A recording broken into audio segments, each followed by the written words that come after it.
नमस्ते नमस्कार जय हिंद साथियों, आपका फिर से स्वागत है आपके अपने YouTube चैनल ज्ञानी बाबा 875 पर। हम आए हैं एक और वीडियो के साथ और आज का हमारा टॉपिक है उपसर्ग। तो आज हम बात करेंगे उपसर्ग पर। इससे पहले हम सभी तमाम दर्शकों से एवं छात्र छात्राओं से यह कहना चाह रहे हैं कि यदि आप इस चैनल पर नए हैं तो इस चैनल को सब्सक्राइब कर लें, लाइक करें और बेल आइकन को दबा लें ताकि जब भी हम वीडियो इस तरह का लेकर आए तो आप तक ये नोटिफिकेशन पहुंचे। तो बिना देरी के इस को स्टार्ट करते हैं और आज का हमारा टॉपिक है उपसर्ग। तो हम जानते हैं सबसे पहले उपसर्ग होता क्या है। तो सबसे पहले हम जानेंगे इसकी परिभाषा के बारे में।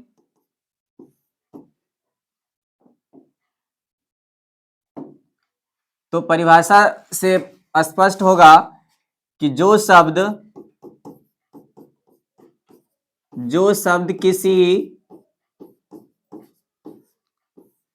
किसी शब्द के आगे लगकर शब्द के आगे जुड़कर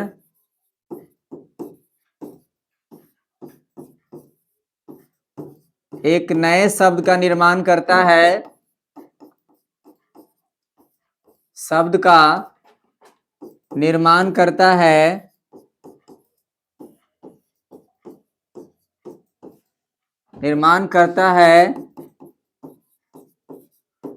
उसे उपसर्ग कहा जाता है।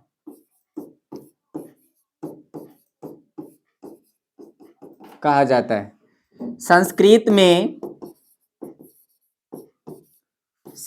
में इसको नोट कर लेंगे। संस्कृत में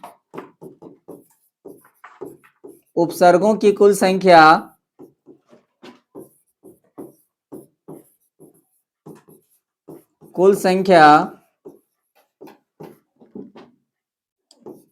22 होती है।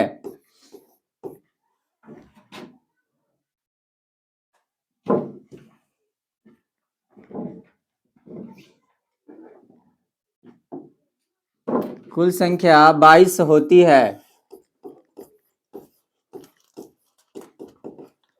जैसा कि स्पष्ट है परिभाषा से कि जो शब्द किसी शब्द के आगे जुड़कर एक नए शब्द का निर्माण करता है उसे उपसर्ग कहा जाता है। नोट है, संस्कृत में यदि आपसे पूछा जाएगा कि एग्जाम में कि संस्कृत में उपसर्गों की कुल संख्या कितनी होती है तो वहां लिखना है कि संस्कृत में उपसर्गों की संख्या 22 होती है। तो चलिए हम आगे बात करते हैं इसको उदाहरण को अगले स्लाइड पे। तो जैसा कि हम जान रहे हैं हमारा टॉपिक है उपसर्ग, तो हम उस उपसर्ग का जो उदाहरण से इसको समझते हैं। चलिए, जैसे प्र है, उसके बाद हो गया आपका कुछ उपसर्ग को ले लेते हैं। जैसे प्र हो गया, परा हो गया, अप हो गया, सम हो गया, अनु हो गया, आपका अब हो गया, निस है,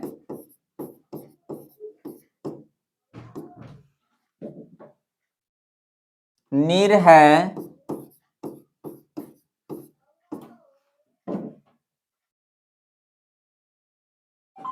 आगे है दुस है, उसके बाद दुस के बाद आपका दूर है, हलंत लगा हुआ है। अगला है आपका वी, आ, आगे है नी,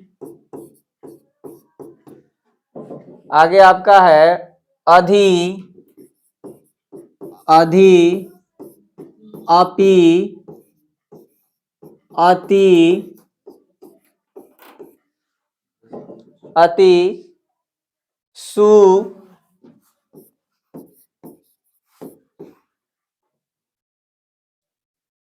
उत, अभि,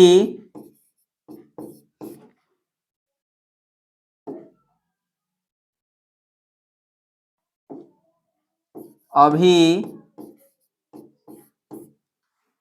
आगे है प्रति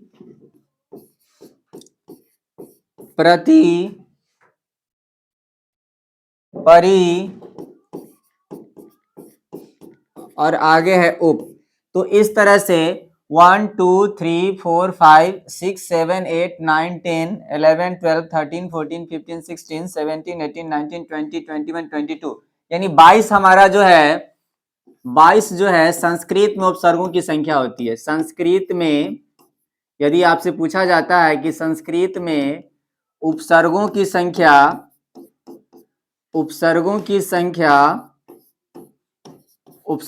संख्या कितनी होती है, तो आपको बताना है कि संस्कृत में उपसर्गों की संख्या 22 होती है। चलिए हम आगे बात करते हैं। आप इसका स्क्रीनशॉट भी ले सकते हैं। इस पर हम एक शब्द बनाएंगे और जैसे हमने पहला लिया था प्र, तो प्र से हम बहुत सारा शब्द बना सकते हैं। प्र से बना सकते हैं, संस्कृत का शब्द है प्रचारः। प्र से बना सकते हैं प्रसारः। और ये कैसे बना? तो ये बना प्र जोड़ दिए और इसमें सार जोड़ दिए, सारह जोड़ दिए, तो ये बन गया उसका प्रसार।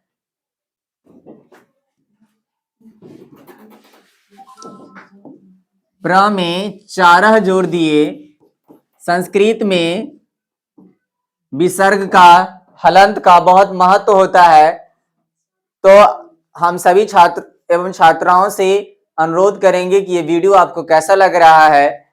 आप अपना कमेंट जरूर लिखें ताकि हम ये वीडियो को और भी बेहतरीन ढंग से आपके सामने रिप्रेजेंट कर सके। तो प्रसारह में भी आगे क्या लगा हुआ है? प्र, और उसके बाद हम इसको क्या कर सकते हैं? सारह। तो यहाँ पर हम आपको स्पष्ट करना चाहेंगे कि ये जो प्र देख रहे हैं, ये जो प्र है, ये क्या है? उपसर्ग है। ये क्या है? उपसर्ग है मेरे प्यारे साथियों। और ये जो आप चारह देख रहे हैं और सारा देख रहे हैं, ये सब क्या है? शब्द है। तो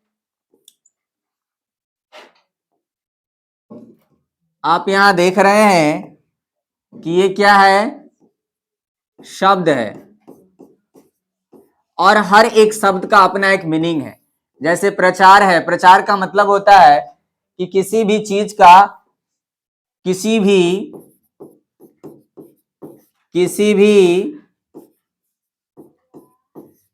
भी विज्ञापन अथवा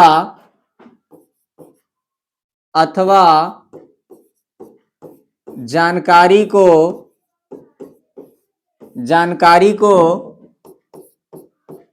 एक दूसरे के साथ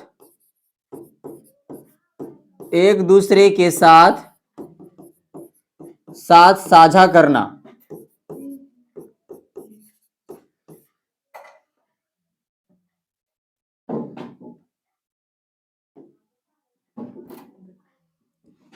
एक दूसरे के साथ साझा करना होता है, साझा करना। और यहां पर जो तो हम देख रहे हैं, यहां पर प्रसार है। इस प्रसार का मतलब होता है, इस प्रसार का मतलब हो जाएगा कि प्रसार जो है प्रचार का बृहत्तम रूप है। यानी उसको, अर्थात बड़े पैमाने पर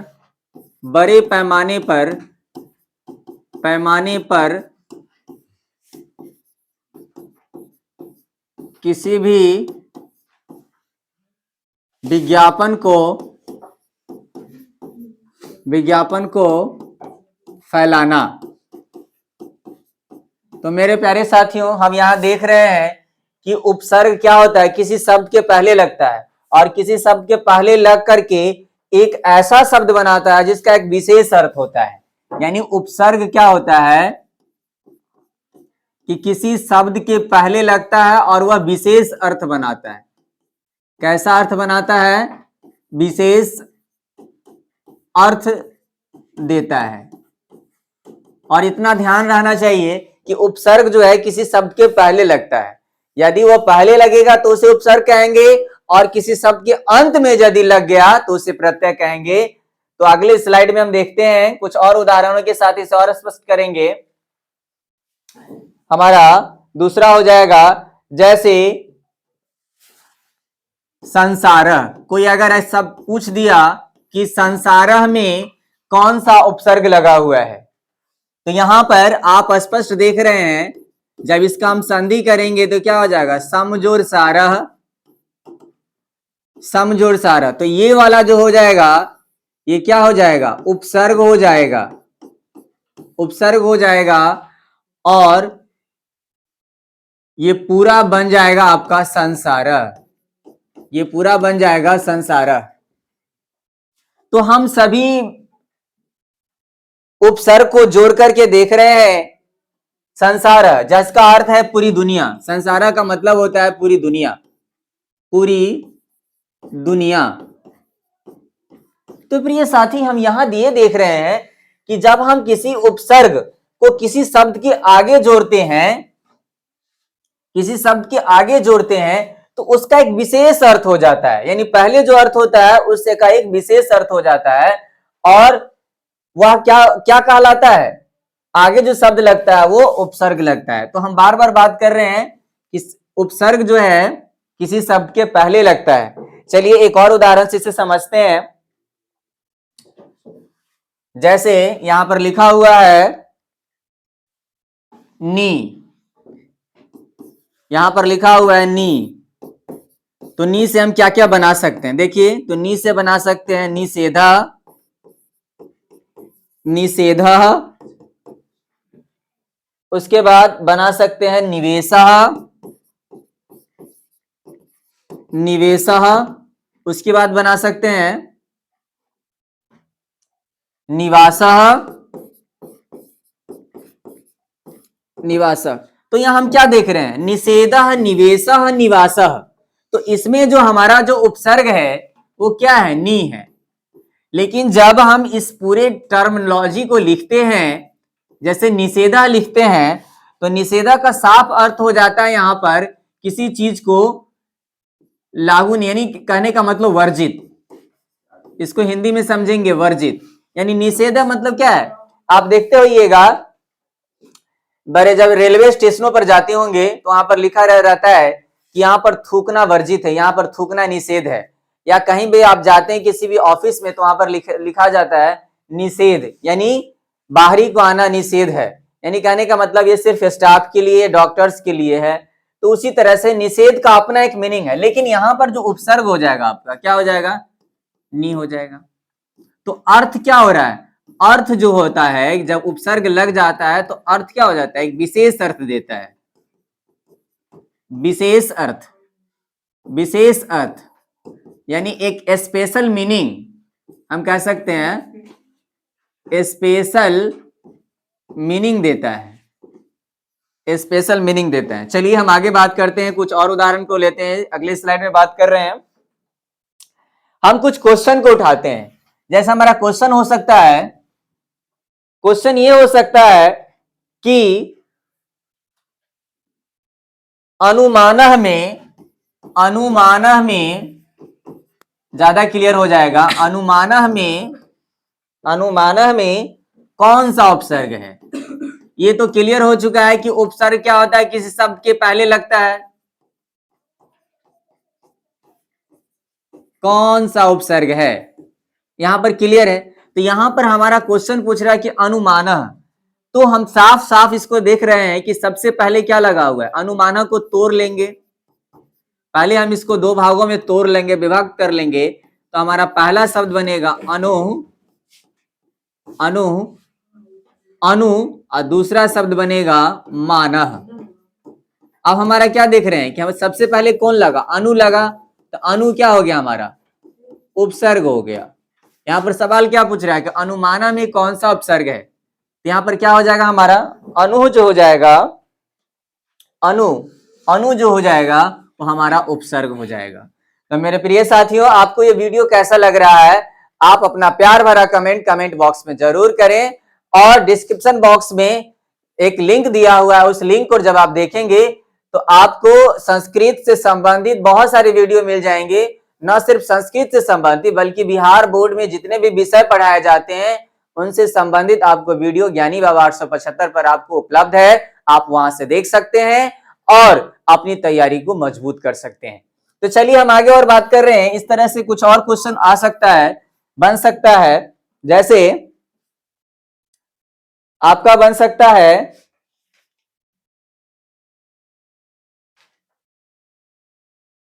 कि संस्कृति में कौन सा उपसर्ग है? संस्कृति में कौन सा उपसर्ग है? कौन सा उपसर्ग है? क्वेश्चन आता भी है, तो इस तरह के क्वेश्चन पूछे भी गए हैं बिहार बोर्ड में। तो यहां पर लिखा हुआ है, साफ स्पष्ट है कि संस्कृति। तो यहां पर बच्चे कंफ्यूज हो जाएंगे कि यहां लिखा हुआ है संस, लेकिन संस नहीं है। संस जो है उपसर्ग नहीं है। यहां पर संस्कृति जो है इसको हम इस तरह से देख सकते हैं, तो ये हमारा गलत हो जाएगा। संस्कृति का जो उपसर्ग हो जाएगा, इसको जब हम तोड़ेंगे, संस्कृति ही लिखा हुआ है, तो ये हो जाएगा आपका, तो ये हो जाएगा आपका समजोर कृति ही। तो बनेगा, तो यहां पर जो पहले लगा हुआ है सम, ये क्या हो जाएगा? ये हो जाएगा उपसर्ग। तो आप हमेशा ध्यान रखेंगे कि जो शब्द उपसर्ग को पहचानने का तरीका है, उपसर्ग को पहचानने का तरीका यही है। उपसर्ग, यदि आपको उपसर्ग पहचानना है, उपसर्ग की पहचान करनी है, तो सबसे पहले हम उसका आगे वाला शब्द देखेंगे।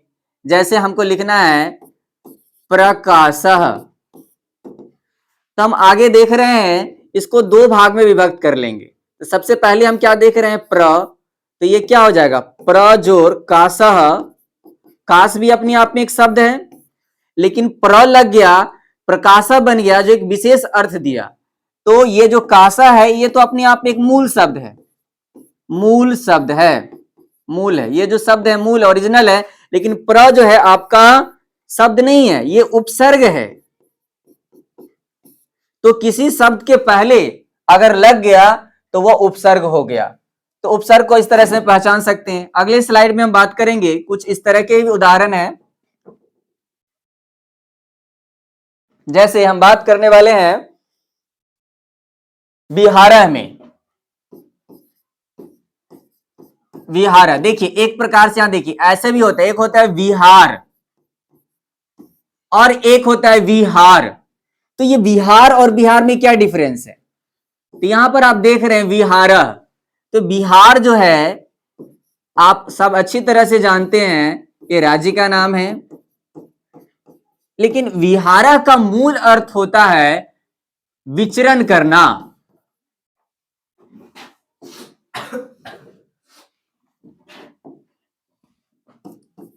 विचरण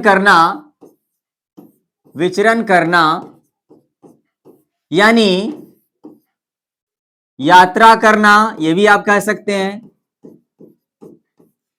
ये भी आप कह सकते हैं, घूमना फिरना, घूमना या टहलना।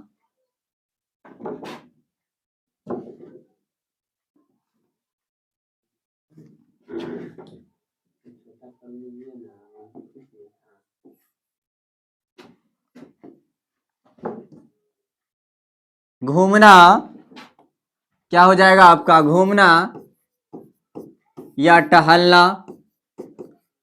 तो विहारा का मतलब मूल अर्थ ये होता है। लेकिन यहां पर हमको पहचानना है मेरे प्यारे छात्र एवं छात्राओं, यहां पर पहचानना ये है कि इसमें उपसर्ग कौन है।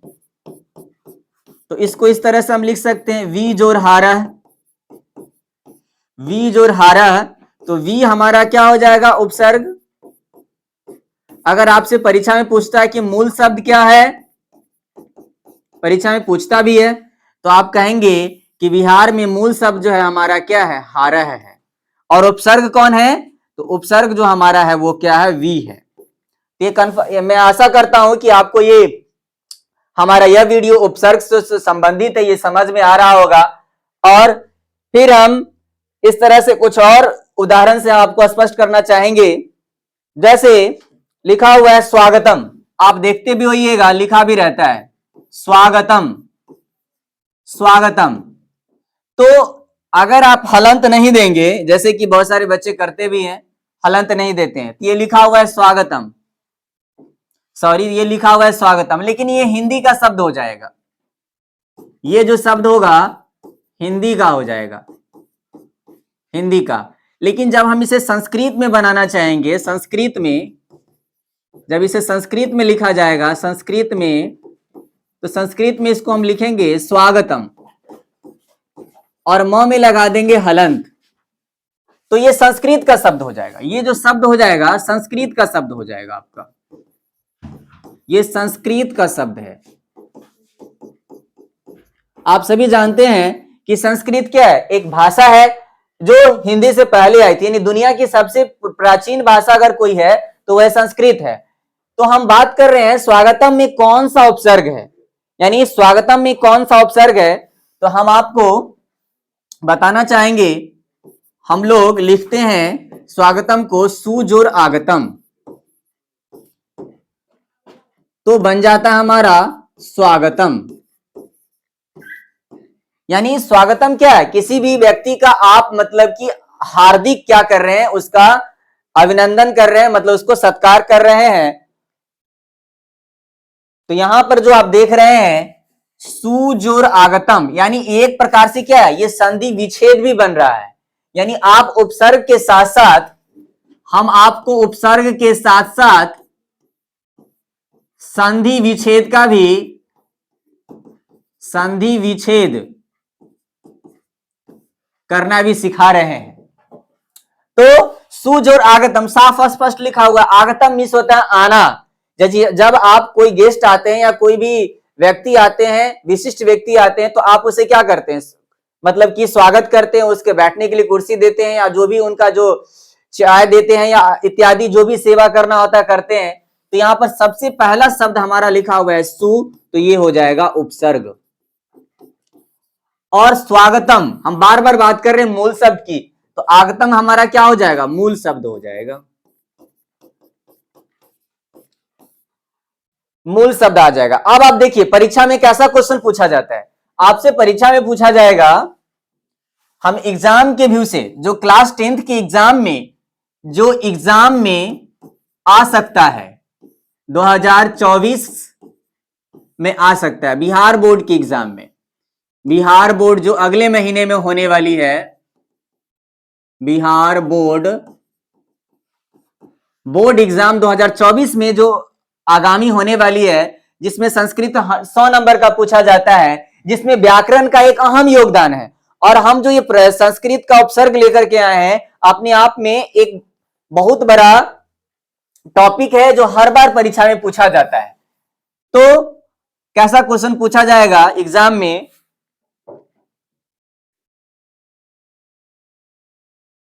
पूछा जाएगा कि प्रत्येकम, प्रत्येकम में, अब कोई प्रत्येकम में कौन सा उपसर्ग है, कौन सा उपसर्ग है। दूसरा क्वेश्चन पूछा जाएगा, जैसे प्रत्येकम में, प्रत्येकम में कौन सा मूल शब्द है। अब बच्चे यहां पर कंफ्यूज कर जाएंगे, उपसर्ग तो पहचान लेंगे लेकिन मूल शब्द नहीं पहचान पाएंगे। लेकिन हम दोनों को क्लियर कर देना चाहते हैं ताकि आपको परीक्षा हॉल में कोई परेशानी ना हो और आप आसानी से उपसर्ग से संबंधित किसी भी सवाल को हल करके चुटकी में आ जाएं और आपको कोई परेशानी नहीं हो एग्जामिनेशन हॉल में। तो चलिए हम इसको समझते हैं। हमारा शब्द है प्रत्येकम, तो प्रत्येकम में कह रहा है कि कौन सा उपसर्ग है। तो यहां पर स्पष्ट है, हम पढ़े हैं, इसको हम बना सकते हैं, संधि कर सकते हैं, प्रति जोर एकम, प्रति जोर एकम। कभी कभी देखते होइएगा एकम के जगह अनुस्वार दे देगा, तो इसको ही एकम कहते हैं, एकम भी कहते हैं। इसको या तो आप ऐसे लिख सकते हैं एकम, एकम इसको भी पढ़ेंगे, एकम इसको भी पढ़ेंगे।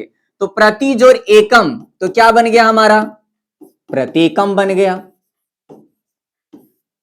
अब प्रतीकम बन गया तो यहां पर मूल शब्द, यहां पर जो है पहले शब्द हम क्या बात किए हैं, अभी आपको हम बता रहे हैं कि जो शब्द पहले लगता है उसको क्या कहते हैं, उपसर्ग कहते हैं। तो ये हमारा क्या हो जाएगा, तो जहां देखेंगे प्रति, वहां पर ओएमआर सीट में जैसे ए बी सी डी, अगर बी में प्रति है तो उसको क्या करेंगे, कलर कर देंगे। इस तरह से आपका 1 मार्क्स मिल गया। अब हम मान लेते हैं कि यदि हमसे पूछेगा, तो ये तो हो गया क्वेश्चन कि प्रत्येकम में कौन सा उपसर्ग है, तो इसका आंसर हो जाएगा प्रति।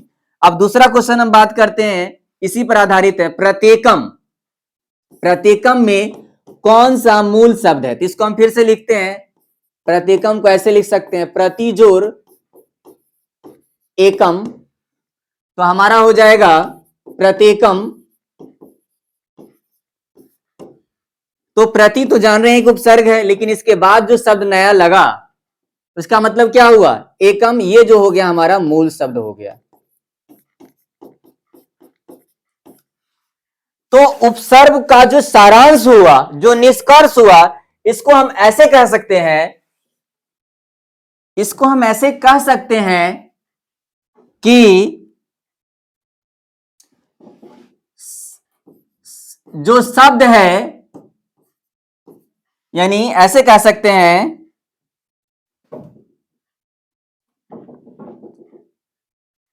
इसको ऐसे कह सकते हैं कि उपसर्ग, उपसर्ग, उपसर्ग प्लस मूल शब्द, मूल शब्द, मूल शब्द जब बनता है तब जाकर के एक नया शब्द बनता है। यानी उपसर्ग यदि प्र है और मूल शब्द हारह बन गया तो एक नया शब्द बना प्रहारह। तो यहां पर उपसर्ग है और हम जो मूल शब्द की बात किए हैं ऊपर में, तो ये हमारा मूल शब्द है और ये हमारा नया शब्द है। तो आज की वीडियो में हम उपसर्ग पर बात किए हैं, फिर अगले वीडियो में हम प्रत्यय पर बात करेंगे। और यदि आप इस चैनल पर नए हैं तो आप इस चैनल को सब्सक्राइब कर लें। अगर ये वीडियो आपको अच्छा लगा तो लाइक करना नहीं भूलें। यदि आप लाइक करेंगे तो मेरा उत्साह बढ़ता है। फिर हम मिलेंगे अगले वीडियो में और प्रत्यय पर बात करेंगे। जब तक के लिए जय हिंद,